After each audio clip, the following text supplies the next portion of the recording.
اللہ اللہ اللہ اللہ اللہ اللہ اللہ۔ سورۃ الضحیٰ یہ مکی صورت ہے اور اس کی 11 آیات ہیں۔ اعوذ باللہ من الشیطان الرجیم، بسم اللہ الرحمن الرحیم۔ والضحیٰ، واو کا معنی قسم ہے، الضحیٰ دن کی روشنی کی، واللیل اذا سجا، واللیل اور رات کی قسم، اذا جب سجا وہ چھا جائے یا ڈھانپ لے، ما ودعک ربک وما قلی، ما نہیں، ودع چھوڑا، رخصت کیا، کا آپ کو ربک آپ کے رب نے، وما قلی اور نہ آپ سے وہ ناراض ہوئے، نہ آپ کے رب نے آپ کو چھوڑا ہے اور نہ وہ آپ سے خفا ہوئے یا ناراض ہوئے۔ وَلَلْآخِرَةُ خَيْرٌ لَكَ مِنَ الْأُولَىٰ، وَلَلْآخِرَةُ اور آخرت دوسرا معنی اور بعد والی حالت، خیرٌ بہتر ہوگی لکا آپ کے لیے، من الأولیٰ دنیا سے یا پہلی حالت سے۔ وَلَسَوْفَ يُعْطِيكَ رَبُّكَ فَتَرْضَىٰ، وَلَسَوْفَ اور عن قریب، یعطیک آپ کو دے گا، ربک آپ کا رب، فترضیٰ آپ راضی ہو جائیں گے، اور عن قریب آپ کے رب آپ کو عطا فرمائیں گے، پھر آپ راضی ہو جائیں گے۔ الم یجدک یتیما فآویٰ، علم کیا نہیں یجد کا اس نے آپ کو پایا، یتیمن یتیم، فآویٰ پھر ٹھکانہ دیا، کیا اس نے آپ کو یتیم نہیں پایا پھر ٹھکانہ دیا۔ ووجدک ضالا فہدیٰ، ووجدک اور اس نے آپ کو پایا، ضالا بے خبر، فہدیٰ پھر راستہ دکھایا۔ ووجدک عائلا فاغنیٰ، ووجدک اور اس نے آپ کو پایا، عائلا مفلس نادار، فاغنیٰ پھر مالدار کر دیا۔ فاما الیتیم فلا تقہر، فا کا معنی پھر، اما بہرحال، الیتیم یتیم کو، فلا تقہر آپ نہ ڈانٹیے، بہرحال آپ یتیم کو نہ ڈانٹیے۔ واما السائل فلا تنہر، تقہر کا معنی غصہ بھی ہے، کیا غصہ نہ کیجیے، اور بہرحال سائل مانگنے والے کو، فلا تنہر نہ آپ جھڑکیے۔ واما بنعمت ربک فحدث، واما اور بہرحال بنعمت ربک اپنے رب کی نعمت، فحدث آپ بیان کیجیے۔ سورہ ضحیٰ کا شان نزول یہ بیان کیا گیا ہے کہ کچھ صبح آپ صلی اللہ علیہ وسلم یا کچھ راتیں آپ صلی اللہ علیہ وسلم تہجد کی نماز کے لیے نہیں اٹھ سکے، اور کہ وہی کافی کچھ عرصہ پھر نازل نہ ہوئی، جبرائیل علیہ السلام وہی لے کے نہیں آئے، تو ابو جہل کی بیوی ام جمیل نے کہا کہ محمد کو اس سے خدا نے چھوڑ دیا ہے، آگے کچھ سناتے نہیں ہیں کہ جی اللہ تعالیٰ نے مجھے یہ پیغام دیا ہے، قرآن نازل کیا، یہ وہی نازل ہوئی ہے، لگتا ہے وہ ان سے ناراض ہو گئے اور چھوڑ دیا ان کو۔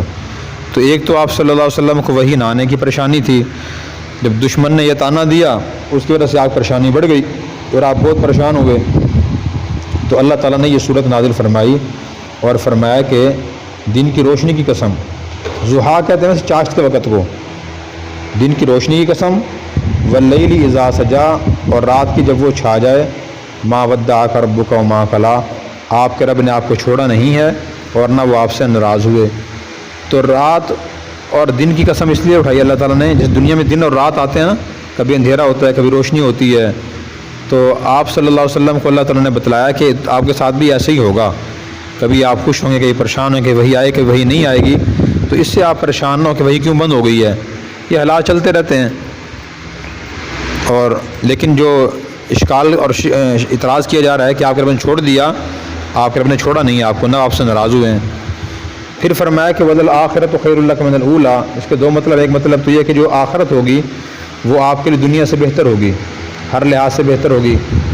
یہ محدود مطلب ہے۔ دوسرا مطلب اس کا یہ ہے کہ آپ کی ہر بعد والی حالت پہلی حالت سے بہتر ہوگی، اور چنانچہ آپ کی زندگی کا سیرت مبارکہ کا مطالعہ کریں اس میں یہ نظر آتا ہے کہ ہر بعد والی حالت پہلی حالت سے بہتر تھی، اور جس پہلو سے بھی دیکھیں بہتری نظر آتی ہے۔ شروع میں صحابہ کرام غریب لوگ مسلمان ہوئے تھے، پھر بعد میں طاقتور اور مالدار لوگ ہی مسلمان ہونا شروع ہو گئے، حضرت عمر مسلمان ہوئے اور لوگ مسلمان ہوئے، پہلے صحابہ کرام کم تھے بعد میں بڑھ گئے، اور پہلے تکالیف بہت ذرا تھیں بعد میں آسانیاں پیدا ہو گئی، پہلے تنگ دستی تھی خوشحالی بعد میں آ گئی، پہلے آپ ماتحت تھے، پھر آپ کو اللہ نے مدینہ میں ہجرت کے بعد بادشاہت عطا فرما دی، علاقے فتح ہوئے، فوج بن گئی، ہتھیار آ گئے، ایک مستقل حیثیت بن گئی آپ کی۔ تو ان آیات میں اور اگلی پوری صورت میں ہمارے لیے سبق ہے کہ جب بھی پریشانی آئے، تکلیف آئے، اور وہ تو وہی دو باتیں ہیں کہ آدمی صحیح طریقے سے نکلنے کی کوشش کرتا رہے، اور جو کمی کوتاہی زندگی میں نظر آئے اس کو ختم کرنے کی کوشش کرتا رہے، اصلاح کرتا رہے، پھر انشاءاللہ اس کی ہر بات والی حالت پہلی حالت سے بہتر ہوگی، اور اللہ کی طرف سے آزمائشیں آتے ختم ہو جاتی ہیں۔ تو حدیث میں آتا ہے کہ اشد الناس بلاء الانبیاء ثم الامثل فالامثل، کہ دنیا میں سب سے زیادہ تکالیف پریشانیاں انبیاء علیہ السلام پر آتی ہیں، پھر جو آدمی سیرت کردار میں جتنا نبی کے مشابہ ہوتا ہے اس پہ تکالیف پریشانیاں آتی ہیں، لیکن وہ بنیادی بات ہے کہ پریشانیاں جو ہے نا وہ عذاب بن کے بھی آتی ہیں اور امتحان بن کے بھی آتی ہیں۔ عذاب بن کے تب آتی ہیں جب آدمی گناہوں میں مبتلا ہو، فرائض ادا نہ کر رہا ہو، بندوں کی اللہ کی حق تلفی کر رہا ہو، کہ پریشانیاں جو آ رہی ہیں وہ عذاب بن کے آتی ہیں، اور جب آدمی اللہ کی نافرمانیاں نہ کر رہا ہو، فرائض واجبات کم سے کم ادا کر رہا ہو، پھر جو پریشانیاں آتی ہیں تو وہ رحمت بن کے آتی ہیں، درجات کی بلندی کے لیے آتی ہیں، انسان کو پختہ کرنے کے لیے آتی ہیں، اس میں اچھے اخلاق پیدا کرنے کے لیے آتی ہیں، جیسے انبیاء علیہ السلام اور صحابہ کرام پہ آئی ہیں۔ میں بلا سوف یعطیک ربک فترضی، ان قریب آپ کو آپ کا رب اتنا عطا فرمائیں کہ آپ راضی ہو جائیں گے۔ تو عطا یعطی ایک فعل ہے، اس کے دو مفعول ہوتے ہیں، تو دوسرا مفعول یہاں ذکر نہیں فرمایا اللہ تعالیٰ نے کہ کیا چیز عطا فرمائیں گے، وہ اس لیے نہیں فرمایا یہ خاص چیز عطا نہیں فرمائیں گے، بلکہ بہت چیزیں عطا فرمائیں گے، فتوحات بھی ہوں گی، اسلام غلبہ بھی ہوگا، خوشی بھی ہوگی، تو یہ ساری چیزیں اللہ تعالیٰ نے آپ کو عطا فرمائی۔ جب یہ آیت نازل ہوئی تو حضور صلی اللہ علیہ وسلم نے فرمایا اذن ما ارضا ولو کان واحد من امتی فی النار، اگر یہ بات ہے نا کہ اللہ فرمائے آپ کو میں اتنا عطا کروں گا آپ راضی ہو جائیں گے، تو میں اس وقت تک راضی نہیں ہوں جب تک میرے ایک امتی بھی جہنم میں ہوگا، جب تک ایک امتی بھی جہنم میں ہوگا تو حضور میں راضی نہیں ہوں گا، جب سارے امتی جہنم سے جنت میں آ جائیں گے پھر میں راضی ہوں گا۔ تو اس کے بعد اللہ تعالیٰ نے آپ کی پہلی حالتیں بیان فرمائی اور پھر بعد والی حالت بیان فرمائی، میں کیا آپ کے رب نے آپ کو یتیم نہیں پایا، یعنی آپ صلی اللہ علیہ وسلم کی ولادت بعد سعادت سے پہلے آپ کے والد صاحب فوت ہو گئے تھے، اور پھر آپ 5-6 سال کی عمر کو پہنچے تو والدہ صاحب فوت ہو گئیں، آپ کی باندھی ام ایمن آپ کو مکہ لے کر آئیں، اور پھر اس کے بعد 8 سال کے تھے دادا فوت ہو گئے، ان کے زیر کفالت تھے آپ، تو اس فرمایا کہ یتیم پایا، ٹھکانہ دیا آپ کو، ٹھکانہ دیا، پہلے والدہ کے پاس رہے، پھر اس کے بعد دادا کی پرورش میں رہے، پھر چچا کے پاس رہے، وجدہ کا اچھا یتیم کی پھر آپ صلی اللہ علیہ وسلم فضیلت بیان فرمائی، میں جو آدمی کسی یتیم کے بچے کے سر پہ اللہ کی رضا کے لیے ہاتھ پھیرتا ہے تو جتنے بال ہاتھ کے نیچے آتے ہیں اس نے اللہ تعالیٰ اس کو ہاتھ پھیرنے والے کو نیکیاں عطا فرماتے ہیں۔ وجدہ کا ضالا فہدا، اللہ تعالیٰ نے آپ کو بے خبر پایا پھر راستہ دکھایا، بے خبر سے مراد یہ ہے پہلے آپ کے پاس قرآن کا شریعت کا علم نہیں تھا، وہی اترتی رہی اور آپ کے پاس علم آتا رہا، تو علم و ہدایت بھی اللہ کی بڑی نعمت ہے۔ اور قرآن کریم کی ایک اور آیت میں اللہ تعالیٰ نے یہ بات ارشاد فرمایا کہ پہلے آپ لکھنا پڑھنا نہیں جانتے تھے، وما كنت تدری ما الکتاب ولا الایمان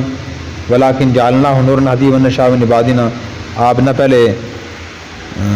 کتاب نہیں جانتے تھے، لکھنا پڑھنا نہیں جانتے تھے، اور نہ آپ کو ایمان کی تفصیلات کا علم تھا، ایمان کی تفصیلات کیا ہیں، کن چیزیں ایمان لانا ضروری ہے، بعد میں اللہ تعالیٰ نے آپ کو چیزیں عطا فرمائی ہیں۔ اور پھر اس طرح فرمایا کہ اللہ نے آپ کو غریب پایا، بے مفلس، پھر مالدار کر دیا۔ تو پہلے آپ مفلس تھے، کچھ آپ کے پاس نہیں تھا، خدیجہ رضی اللہ عنہ کا مال ملک شام لے کے گیا تجارت کی نیت سے، پھر وہاں سے منافع ہوا، خدیجہ نے آپ سے نکاح کر لیا، پھر سارا مال آپ کے حوالے کر دیا، آپ کو اللہ نے مالدار بھی کر دیا۔ تو انسان احساس کمتری کا شکار نہ ہو، بعض دفعہ آدمی محنت کوشش کرتا ہے، کوئی خاص رزلٹ سامنے، نتیجہ سامنے نہیں آ رہا ہوتا، آدمی پریشان ہوتا رہتا ہے، پھر سوچتا ہے کہ میری تو لگتا ہے قسمت ہی ایسی ہے کہ میں قدم آگے بڑھاتا ہوں آتا پیچھے ہے، وہ جس کام میں ہاتھ ڈالتا ہوں نقصان ہی نقصان ہوتا ہے، تو ایسا نہیں ہوتا۔ اچھا میں نے خود بھی غور کیا ہے، آپ خود بھی دیکھیں، میں نے یہ سوچا ہے، بیٹھ کے دیکھا ہے ایک مرتبہ کہ ہر شخص کی زندگی میں نا اچھے برے حالات آتے ہیں، کبھی شروع میں آتے ہیں کبھی بعد میں آتے ہیں، کبھی ایسا ہوتا ہے کہ آدمی پہلے بہت غریب نادار تھا، پھر اللہ تعالیٰ خوشحالی عطا فرما دی، کبھی یوں ہوتا ہے کہ شروع میں آدمی بہت خوشحال تھا، پھر بعد میں تنگ دستی آ جاتی ہے، تو ہوتا ہے ایسے، دنیا جگہ ہی ایسی ہے کہ یہاں خوشی غمی گرمی سردی چلتی رہتی ہے۔ پھر فرمایا کہ فَأَمَّا الْيَتِيمَ فَلَا تَقْهَرْ، یتیم جیسے آپ پہلے یتیم تھے نا، تو آپ یتیم کو نہ ڈانٹیے، اس پہ غصہ نہ ہو۔ وَأَمَّا السَّائِلَ فَلَا تَنْهَرْ، سائل کو نہ ڈانٹیے، کوئی سائل سوال کرنے کے لیے آئے تو اس کو جھڑکے نہیں، اگر اس کے بارے میں اطمینان ہو کہ یہ مستحق ہے تو اس کو دے دیں، اگر اطمینان نہیں ہے تو اسے اچھے طریقے سے معذرت کریں کہ جی آپ کا اللہ بھلا کرے، جو مشکل ہے اللہ تعالیٰ آسان کرے، یہ کہہ دیں، اس کو ڈانٹنا، اس کی بے عزتی کرنا یہ صحیح نہیں ہے۔ خاص طور جو پیشہ ور سائل ہیں ان کو بھی ڈانٹنا نہیں چاہیے۔ ہاں سائل اگر بہت زیادہ پریشان کرے پھر ڈانٹ سکتے ہیں، اس کو مسئلہ سمجھا سکتے ہیں کہ دیکھیں جی آپ ماشاءاللہ صحت مند تندرست ہیں، شرعی مسئلہ یہ ہے کہ آپ کے لیے بھیک مانگنا جائز نہیں ہے، آپ جا کے کوئی حلال طریقے سے رزق کمائیں، یہ صحیح طریقہ ہے، یہ ڈانٹنا نہیں ہے۔ ہاں بہت زیادہ تنگ کرے، جیسے بعض سائل کرتے ہیں چمٹ جاتے ہیں، تو پھر آدمی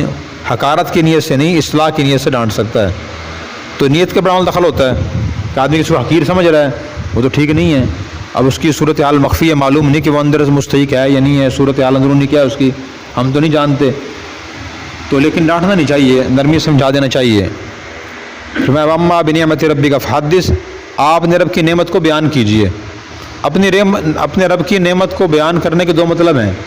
ایک تو یہ ہے کہ آدمی اللہ تعالیٰ کا شکر ادا کرنے کی نیت سے اللہ کی نعمتیں بیان کرے جو اللہ نے اسے عطا فرمائی ہیں،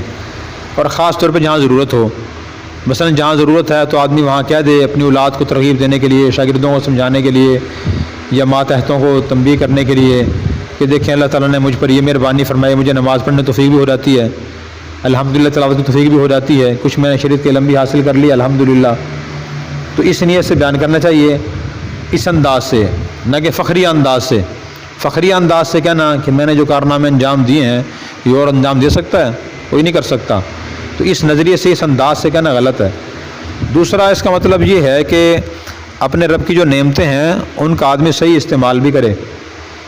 صحیح استعمال یہ ہے کہ اللہ تعالیٰ نے کسی کو اگر خوشحالی عطا فرمائی ہے تو وہ جان بوجھ کے بغیر کسی عذر کے خستہ چیزیں استعمال نہ کرے۔ حضرت ابو الاحوص رضی اللہ عنہ صحابی ہیں، ان کے والد تھے مالک، تو حضور کے پاس آئے، ان کی حالت خستہ تھی، تو آپ نے ان سے پوچھا کیا اللہ تعالیٰ نے آپ کو مال نہیں عطا فرمایا؟ انہوں نے کہا جی عطا فرمایا ہے۔ تو پوچھا کیا مال دیا ہے؟ تو انہوں نے کہا جی اللہ نے مجھے گھوڑے بھی دیے ہیں، غلام بھی دیے ہیں، اونٹ بھی دیے ہیں، بکریاں بھی دی ہیں، درہم دینار بھی دیے ہیں۔ تو پھر حضور نے فرمایا اپنی کیا حالت کی ہوئی ہے، اللہ تعالیٰ اپنے بندے کے رزق میں اپنی نعمت دے کے خوش ہوتے ہیں، تو ان کو ترغیب دی۔ اس طرح ایک اور صحابی کے بال بکھرے ہوئے تھے، میلے کچیلے تھے، فرمایا کہ تم ان کو درست نہیں کر سکتے؟ پھر وہ گئے اور جا کے انہوں نے کوئی بالوں کنگھی کی، تیل لگایا، بال دھوئے، تو پھر آپ نے فرمایا کہ یہ حالت اچھی ہے یا وہ حالت اچھی ہے کہ جس سے معلوم ہو کہ آدمی کوئی شیطان بن کے آیا ہوا ہے۔ تو اس طرح اپنی استطاعت کے مطابق درمیانہ اپنی نعمتیں استعمال کرنا، خوراک اچھی استعمال کرنا، لباس اچھا استعمال کرنا، سواری اچھی استعمال کرنا، اللہ کی نعمت سمجھ کے خود کو راحت اور سکون دینے کے لیے اس نیت سے یہ نعمتیں استعمال کرنی چاہیے۔ یہ اچھی نیتیں ہیں، اس نیت سے اللہ کے انبیاء علیہ السلام، صحابہ کرام، اولیاء کرام بھی نعمتیں استعمال فرماتے تھے، وہ جان بوجھ کے نعمتوں کو ضائع نہیں کرتے تھے۔ بعض لوگوں کو یہ بھی کہ انتہا پسندی ہے کہ بعض لوگ سمجھتے ہیں کہ نعمت استعمال کرنی نہیں چاہیے بالکل بھی، جیسے میں نے عرض کیا خوشحالی اللہ نے دی ہوئی ہے، پھر بھی وہ ہلکے سے کپڑے پہنیں گے، ہلکے سے ہلکے، خود کو تکلیفوں میں مبتلا کریں گے، خود کو گھر والوں کو راحت و سکون پہنچانے کی کوشش نہیں کرتے۔ یہ گزارا ہی تو کرنا ہے، کیا فائدہ ہے اے سی لگانے کا، کیا فائدہ ہے، یہ پنکھا چل رہا ہے، جتنی گرمی ہے بس ٹھیک ہے، اور پیٹ ہی بھرنا ہے نا، آلو ابالے کھا لیں بس ٹھیک ہے، گزارا ہو جائے گا۔ یہ بکرے گوشت کھانے کی کیا ضرورت ہے، گوشت ہی کھانا ہے نا، تو برادر کھا لیتے ہیں بھی تو گوشت ہی ہے۔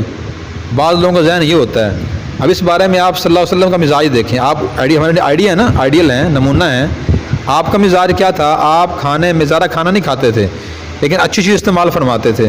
اب طب نبی میں جو آپ کی مرغوبات لکھی ہوئی ہیں ان میں یہ لکھا ہوا کہ آپ کو شہد پسند تھا، مقام سوکھیا ایک جگہ تھی، وہاں پانی کنواں تھا، اس کا پانی بہت اچھا اور میٹھا ہوتا تھا، اور وہ کئی میل کے فاصلے پہ تھا، صحابہ کرام جاتے تھے وہاں سے پانی لے کے آتے تھے آپ کے لیے۔ بکرے کے جو اگلی ٹانگ ہے دستی، اس کا گوشت پسند تھا آپ کو، وہ لذیذ بھی اور طاقتور بھی ہوتا ہے۔ تو اچھی چیزیں، عمدہ چیزیں آپ صلی اللہ علیہ وسلم کو پسند تھیں۔ جس آدمی کو اللہ تعالیٰ نے گنجائش عطا فرمائی ہو تو وہ اچھی نیت سے وہ اچھی غذا اور مناسب چیزیں استعمال کرنے کی کوشش کرے۔ خاص طور پہ غذا تو آدمی کو خوراک تو اپنی استعداد اچھی استعمال کرنے کی کوشش کرنی چاہیے۔ اب گوشت میں فرق ہے، برادر میں بڑے گوشت، چھوٹے گوشت، سب سے عمدہ بکرے گوشت ہے،